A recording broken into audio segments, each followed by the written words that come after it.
May tatlong kumpare, ano, ay kakain sila ng tanghalian, eh, walang ulam.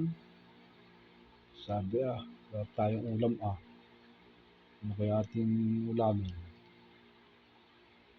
Nakaisip yung isa. Sabi, kung anong ulam sasabihin ko, susubo ka. Ano, payag kayo? Sige, wala tayong ulam eh. Subo ka. Hita ng manok, prito. Subo naman si isa.